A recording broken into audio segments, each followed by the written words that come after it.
ಹಿಂಗೆ ಸ್ಟ್ರೈಟಾ sir? Straight sir.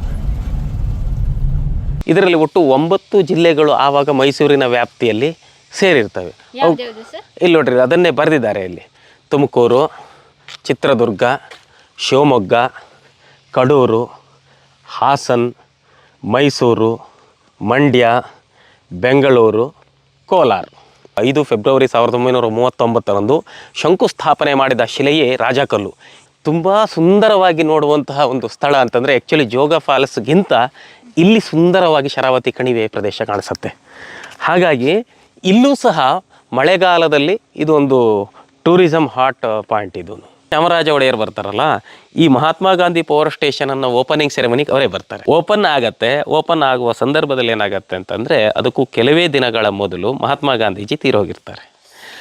ಅವರ ಹೆಸರು ಇದ್ದಿರ್ತಕ್ಕಂಥ ನಾಲ್ವಡಿ ಕೃಷ್ಣರಾಜ ಒಡೆಯರ್ ಹೆಸರಿರ್ತಕ್ಕಂತಹ ಆ ಗಾಂಧಿ ಮೈದಾನ ಎನ್ನುವಂತಹ ಮೈದಾನಕ್ಕೆ ನನ್ನ ಹೆಸರು ಬೇಡ, ದೇಶಕ್ಕಾಗಿ ಪ್ರಾಣ ತೆತ್ತಿರುವಂತಹ ಮಹಾತ್ಮ ಗಾಂಧಿ ಹೆಸರನ್ನು ಇಡಿ ಅಂತ ಹೇಳಿ ಚಾಮರಾಜ ಒಡೆಯರೇ ಮಹಾರಾಜ ಆಫ್ ಮೈಸೂರು ಅಂತ ಬರ್ತಿದ್ದಾರೆ ನೋಡ್ರಿ.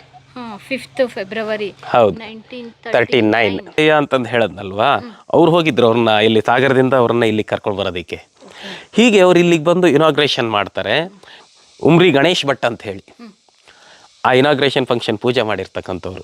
ಅವರು ಶರಾವತಿ ಮಹಾತ್ಮೆ ಅಂತ ಬರೆದಿರ್ತಕ್ಕಂತಹ ಕವಿಗ ಸಂತತಿಗಳವರು. ಅವ್ರು ಇರ್ತಾರೆ, ಅವ್ರು ಪೂಜೆಯನ್ನು ಮಾಡ್ತಾರೆ. ಅವರು ಬಂದು ಹೋಗಿರುವಂತಹ ಜ್ಞಾಪಕಕ್ಕಾಗಿ ಒಂದು ರಾಜಕಲ್ಲು ಅಂತ ಹೇಳಿ ನಿರ್ಮಾಣ ಮಾಡ್ತಾರೆ. ಈಗಿದೆ, ನಾವು ನೋಡಬಹುದು.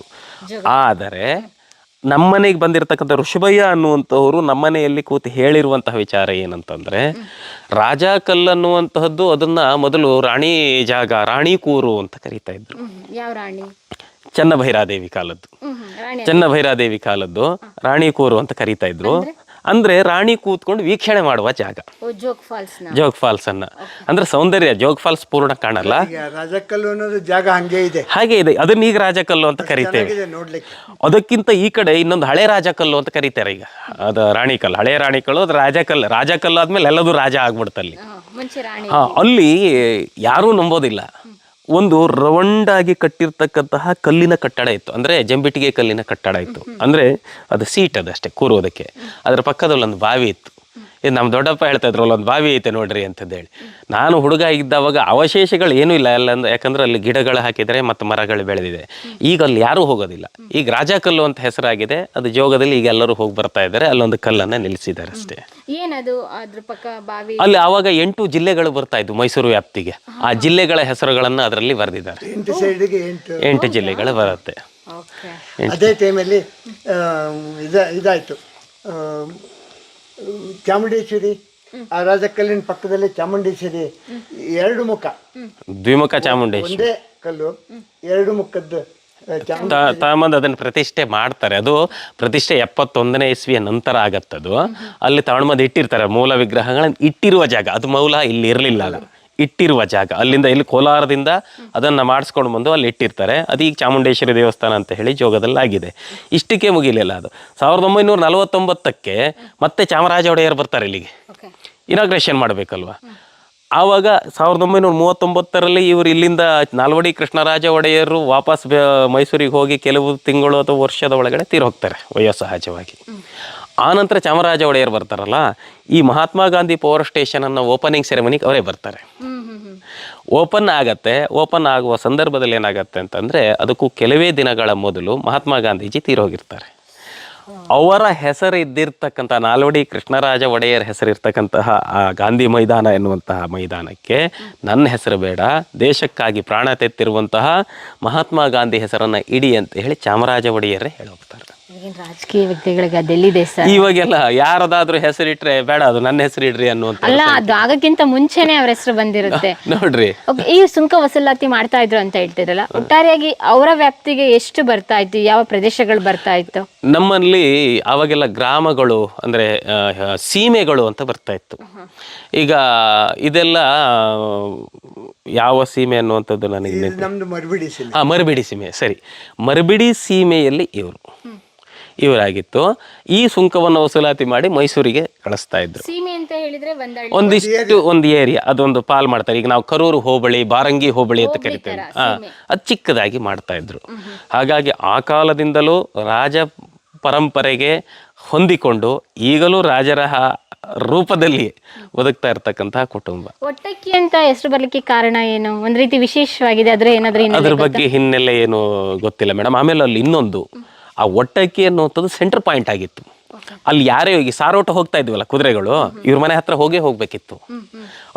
ಅವ್ರ ಮನೆ ಹೇಗಿತ್ತು ಅಂತಂದ್ರೆ, ಒಂದು ಮನೆ ಚೌಕಿ ಮನೆ, ಎದುರುಗಡೆ ಪಂಚಾಯತಿ ಈಗೇನು ಚಾವಡಿ ಮನೆ, ನ್ಯಾಯ ಪಂಚಾಯತಿ, ಹೌದು, ಕೂಡು ಕೊಟ್ಟಿಗೆ, ದನ ಕರೆಯುವ ದನದ ಕೊಟ್ಟಿಗೆ ಸಪರೇಟು, ಆಮೇಲೆ ಇದು ಗಾಡಿ ಎತ್ತಿನ ಕೊಟ್ಟಿಗೆ, ಕುದುರೆ ಲಾಯ, ತುಂಬಾ ದೊಡ್ಡ ಮನೆ, ಅರಮನೆ. ಹಾಗಾದ್ರೆ ಮನೆ ಎಲ್ಲ ಅರಮನೆ. ಅದಕ್ಕೆ ಕೊತವಾಲರನ್ನ ಮೈಸೂರು ಮಹಾರಾಜರು ಮಲ್ಲಾಣ್ಣ ಮಹಾರಾಜರು ಅಂತ ಕರೆದ್ರು.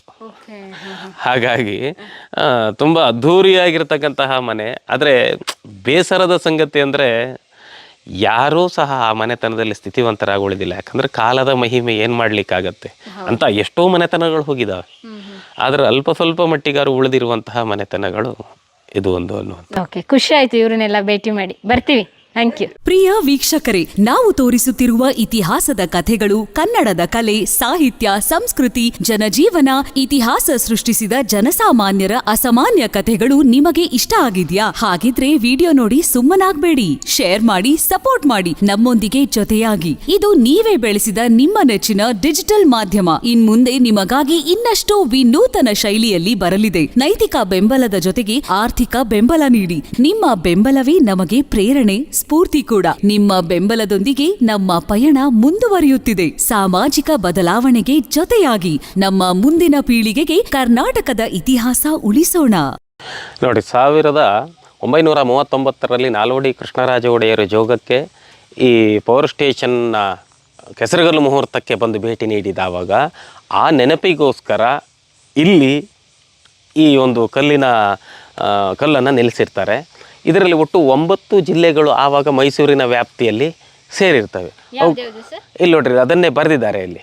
ತುಮಕೂರು, ಚಿತ್ರದುರ್ಗ, ಶಿವಮೊಗ್ಗ, ಕಡೂರು, ಹಾಸನ್, ಮೈಸೂರು, ಮಂಡ್ಯ, ಬೆಂಗಳೂರು, ಕೋಲಾರ, ಇವಿಷ್ಟು ಜಿಲ್ಲೆಗಳು ಆಗಿನ ಮೈಸೂರು ಸಂಸ್ಥಾನಕ್ಕೆ ಒಳಪಟ್ಟಿರುವಂತಹ ಜಿಲ್ಲೆಗಳಾಗಿದ್ವು. 1939ರಲ್ಲಿ ಬಂದಾಗ ಮಹಾರಾಜರು ಇಲ್ಲಿಗೂ ಸಹ ಭೇಟಿ ನೀಡಿ ಶರಾವತಿ ವ್ಯಾಲಿಯನ್ನು ವೀಕ್ಷಣೆ ಮಾಡಿರ್ತಾರೆ. ಅವರು ಬಂದು ಹೋಗಿರುವ ನೆನಪಿಗಾಗಿ ಈ ರಾಜ ಕಲ್ಲನ್ನು ಇಲ್ಲಿ ನಿಲ್ಲಿಸಿದ್ದಾರೆ. ಇದಕ್ಕೂ ಮೊದಲು ಅದು ನಾಲ್ವಡಿ ಕೃಷ್ಣರಾಜ ಒಡೆಯರ್ ಮಹಾರಾಜ ಆಫ್ ಮೈಸೂರು ಅಂತ ಬರ್ತಿದ್ದಾರೆ ನೋಡ್ರಿ. 5 ಫೆಬ್ರವರಿ ಹೌದು, 39 ಜೋಗ್ ಫಾಲ್ಸ್. ಹೌದು ಮೇಡಮ್. ಆಮೇಲೆ ನಾನು ಇನ್ನೊಂದು ಹೇಳಿದೆ ನಿಮಗೆ, ಇನ್ನೊಂದು ರಾಣಿ ವೀಕ್ಷಣಾ ವಲಯ ಇತ್ತು ಅಂತ. ಇದು ವೀಕ್ಷಣಾ ವಲಯ. ಅಲ್ಲಿ ನಾವು ಆ ಭಾಗದಲ್ಲಿ ಕಾಡು ಕಾಣಿಸ್ತೇವೆ ನೋಡ್ರಿ, ಒಂದು ಲೈನ್ ಕಂಬ ಕಾಣಿಸುತ್ತೆ, ಅದರ ಮೇಲ್ಭಾಗದಲ್ಲಿ ಎತ್ತರದ ಗುಡ್ಡ ಆಗಿತ್ತದು. ಅಲ್ಲಿ ಒಂದು ಬಾವಿ, ಒಂದು ಕಟ್ಟೆ ಇತ್ತು. ಅದು ಜಂಬಿಟ್ಟಿಗೆ ಕಲ್ಲಿನ ಕಟ್ಟೆ. ಅದು ಈಗೆಲ್ಲ ಸರ್ವನಾಶ ಆಗಿ ಹೋಗಿದೆ, ಅಲ್ಲಿ ಕಾಡು ಬೆಳೆದಿದೆ. ಅದು ಸಹ ರಾಣಿ ವೀಕ್ಷಣಾ ವಲಯ ಆಗಿತ್ತು. ರಾಜ ಇಲ್ಲಿ ಬಂದು ಈ ಕಲ್ಲು ಸ್ಥಾಪನೆ ಮಾಡಿದ ಬಳಿಕ ಇದು ರಾಜ ಕಲ್ಲಾಯಿತು, ಅದು ಹಳೆ ರಾಜ ಕಲ್ಲಾಯಿತು. ಇದು ರಾಣಿ ಚೆನ್ನಭೈರಾದೇವಿ ವೀಕ್ಷಣೆ ಮಾಡ್ತಿದ್ದಾರೆ ಇಲ್ಲಿ ಕುತ್ಕೊಂಡು. ಇಲ್ಲಿ ಎಲ್ಲಿ ಸರ್ ಜೋಗ ಫಾಲ್ಸ್ ಕಾಣಿಸುತ್ತೆ? ಜಲಪಾತ ಎಲ್ಲಿ ಕಾಣಿಸುತ್ತೆ? ಯಾವ ಕಡೆಯಿಂದ ಕಾಣಿಸುತ್ತೆ? ಹಾಂ ನೋಡ್ರಿ, ಇಲ್ಲಿ ಜೋಗ ಫಾಲ್ಸು ಅಂತಲ್ಲ, ಇಲ್ಲಿ ಮಾವಿನಗುಂಡಿ ಫಾಲ್ಸ್ ಇಲ್ಲೊಂದು ಬೀಳ್ತಾ ಇತ್ತು, ಇಲ್ಲೊಂದು ಫಾಲ್ಸ್ ಬೀಳತ್ತೆ. ಈಗ ಇಲ್ಲಿ ಗಿಡಗಳು ಎತ್ತರದಲ್ಲಿದ್ದಾವೆ, ಅಲ್ಲಿ ಹೋದ್ರೆ ಕಾಣಿಸುತ್ತೆ. ಬೇಸಿಗೆ ಆಗಿರೋದ್ರಿಂದ ಇವಾಗ ನೀರಿಲ್ಲ ಇಲ್ಲಿ, ಆಯಿತಾ. ತುಂಬ ಹತ್ತಿರದಿಂದ ತುಂಬ ಸುಂದರವಾಗಿ ನೋಡುವಂತಹ ಒಂದು ಸ್ಥಳ ಅಂತಂದರೆ ಆ್ಯಕ್ಚುಲಿ ಜೋಗ ಫಾಲ್ಸ್ಗಿಂತ ಇಲ್ಲಿ ಸುಂದರವಾಗಿ ಶರಾವತಿ ಕಣಿವೆ ಪ್ರದೇಶ ಕಾಣಿಸುತ್ತೆ. ಹಾಗಾಗಿ ಇಲ್ಲೂ ಸಹ ಮಳೆಗಾಲದಲ್ಲಿ ಇದು ಒಂದು ಟೂರಿಸಮ್ ಹಾಟ್ ಪಾಯಿಂಟ್. ಇದು ಇಲ್ಲಿ 4-6 ಫಾಲ್ಸ್ ಕಾಣ್ತವೆ ಮಳೆಗಾಲದಲ್ಲಿ. ತುಂಬಾ ಬ್ಯೂಟಿಫುಲ್ ಆಗಿ ಕಾಣ್ತದೆ, ತುಂಬಾ ಸುಂದರವಾಗಿದೆ. ಹಾಗಾಗಿ ರಾಣಿ ಚೆನ್ನಭೈರಾದೇವಿದು ಒಂದು ವ್ಯೂ ಪಾಯಿಂಟ್ ಇದು. View point. ಇದ್ರ ಕೆಳಭಾಗದ ಏನು ನಾವು SVP ಅಂತ ಕರಿತೀವಲ್ವಾ, ಅದು ಹೊನ್ನ ಮಹಾರಾಜನ ಕಾಲದಲ್ಲಿ ಗದ್ದೆ ಬಯಲಾಗಿತ್ತು. ಅದನ್ನು SVP ಅಂದರೆ ಶರಾವತಿ ವ್ಯಾಲ್ಯೂ ಪ್ರಾಜೆಕ್ಟ್ ಅಂತ ಇವತ್ತು ಮಾಡಿದ್ದಾರೆ. ಅದು ಹೊನ್ನು ಕಾರಗದ್ದೆ ಅಂತ ಅದರ ಮೂಲ ಹೆಸರು. ಹಾಗಾದ್ರೆ ಅದು ಯಾರ ಕಾಲದಲ್ಲಿ ಅಂತಂದ್ರೆ ಹೊನ್ನ ಮಹಾರಾಜನ ಕಾಲದಲ್ಲಿ. ಆತನ ಕಾಲದಲ್ಲಿ ನಾನು ನಿಮ್ಗೆ ಆಗಾಗಲೇ ಹೇಳಿದೆ, ನಾನು ಬೇಕಾದಷ್ಟು ಸಂದರ್ಭದಲ್ಲಿ, ಹೊನ್ನ ಮಹಾರಾಜ ಕೃಷಿಗೆ ಹೆಚ್ಚಿನ ಆದ್ಯತೆಯನ್ನು ಕೊಟ್ಟಿದ್ದ. ಈಗ ಹೆನ್ನಿ ಎನ್ನುವಂತಹ ಊರಿದೆಯಲ್ಲ, ನನ್ನ ಊರು, ಅದು ಹೊನ್ನ ಮಹಾರಾಜನಿಂದಾಗಿ ಹೆನ್ನಿ ಆಯ್ತು. ಅದು ಹೊನ್ನನಿಂದ ಹೆನ್ನಿ ಆಯಿತು. ಅಲ್ಲಿ ಹೊನ್ನನ ಮನೆ ಅಂತಿದೆ. ಅದು ಹೊನಮನೆಯಾಗಿದೆ. ಆತ ಮೊದಲು ಅಡಿ ಇಟ್ಟಿರ್ತಕ್ಕಂತಹದ್ದು ಅದು. ಹಾಗೆ ಈ ಹೊನ್ನುಕಾರ್ ಗದ್ದೆನೂ ಸಹ ಅವನ ಅವಧಿಯಲ್ಲಿ ಪ್ರವರ್ಧಮಾನಕ್ಕೆ ಬಂದಿರತಕ್ಕಂಥ ಕೃಷಿ ಭೂಮಿ. ಸೊ ಹಾಗಾಗಿ ಅವನಿಂದಾಗಿ ಅದು ಹೊನ್ನುಕಾರ್ ಗದ್ದೆ ಆಯಿತು. ಈಗ ಜೋಗ ಆಗಿದೆ, SVP ಆಗಿದೆ. ಆ ಹೊನ್ನುಕಾರ್ ಗದ್ದೆ ಅಂತಂದರೆ ಸುಮಾರು 99 ಭಾಗ ಜನಕ್ಕೆ ಯಾರಿಗೂ ಗೊತ್ತಿಲ್ಲ ಅದು. ಅದರ ಕುಟುಂಬಸ್ಥರಿದ್ದರು ಕೊನೆಯ ಈಗೊಂದು 40 ವರ್ಷದ ನಂತರ ಅವ್ರು ಕಾಲ ಆಗ್ತಾರೆ. ಈಗ ನಾವು ಒಟ್ಟಕ್ಕಿ ಮನೆತನಕ್ಕೆ ಹೋಗಿ ಬಂದ್ವಲ್ಲ, ಆ ರಾಜೀವ್ ಗೌಡರ ಅಜ್ಜಿ ಈ ಹೊನ್ನುಕಾರ್ ಗದ್ದೆಯಲ್ಲೇ ಹುಟ್ಟಿರೋದು. ಇಲ್ಲಿ ಕೆಳಗಡೆ ಬರುತ್ತೆ ಅದು. ಇಲ್ಲೇ ಕೆಳಗಡೆ SVP ಅಂತ ಹೇಳ್ತೀವಲ್ವಾ, ಅದು ಹೊನ್ನುಕಾರ್ ಗದ್ದೆ ಅದು. ಇಲ್ಲಿ ಬೋರ್ಡ್ ಹಾಕಿದ್ದಾರೆ. ಹೌದು ಹೌದು ಮೇಡಮ್. ಕಲ್ಲು ಅಂತ ಏನಕ್ಕೆ ಕರೀತಾರೆ, ಮೈಸೂರು ಅರಸರು ಬಂದಿದ್ದು ಬರೆದಿದ್ದಾರೆ ನೋಡ್ರಿ. ಮೈಸೂರು ಅರಸರಾದ ನಾಲ್ವಡಿ ಕೃಷ್ಣರಾಜ ಒಡೆಯರ್ರವರು ಶರಾವತಿ ಜಲವಿದ್ಯುತ್ ಯೋಜನೆಗಾಗಿ ಜೋಗದಲ್ಲಿ ದಿನಾಂಕ 5 ಫೆಬ್ರವರಿ 1939 ಶಂಕುಸ್ಥಾಪನೆ ಮಾಡಿದ ಶಿಲೆಯೇ ರಾಜಕಲ್ಲು. ಈ ಪ್ರದೇಶದ ಸುತ್ತಮುತ್ತ ಧೂಮಪಾನ, ಮದ್ಯಪಾನ ಮತ್ತು ಅನೈತಿಕ ಚಟುವಟಿಕೆಗಳನ್ನು ನಿಷೇಧಿಸಲಾಗಿದೆ ಹಾಗೂ ಸಾರ್ವಜನಿಕರು ಈ ಪ್ರದೇಶವನ್ನು ಸ್ವಚ್ಛವಾಗಿಡಲು ಸಹಕರಿಸಬೇಕಾಗಿ ವಿನಂತಿ. ಇಷ್ಟನ್ನು ಮಾಹಿತಿಯನ್ನು ಒದಗಿಸಿದ್ದಾರೆ. ಓಕೆ, ಇಲ್ಲಿಂದ ಮುಂದೆ ನೆಕ್ಸ್ಟ್ ಇಲ್ಲಿಂದ ನಾವು ಹೋಗ್ತಾ ಇರತಕ್ಕಂಥದ್ದು ಗೇರುಸೊಪ್ಪ ಸಾಮ್ರಾಜ್ಯದ ಸೈನಿಕ ರಾಜಧಾನಿ. ಓಕೆ, ಬನ್ನಿ ಹೋಗೋಣ. ಬನ್ನಿ.